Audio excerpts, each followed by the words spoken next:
ফখরুল সাহেব, আমরা দাঁড়িয়ে দাঁড়িয়ে ললিপপ খাবো, আপনারা ঢাকা দখল করবেন। মিথ্যা কথা, ফখরুলে এত মিথ্যা কথা বলে।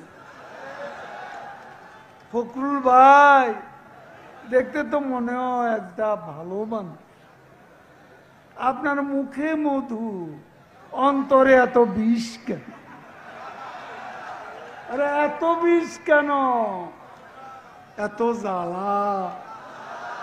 পদ্মা সেতু হয়ে গেল, জ্বালা রে জ্বালা। ঢাকা চট্টগ্রাম হয়ে গেল, জ্বালা রে জ্বালা। বঙ্গবন্ধু টানেল তৈরি, জ্বালা রে জ্বালা। অন্তরে জ্বালা, বুকে বড় জ্বালা।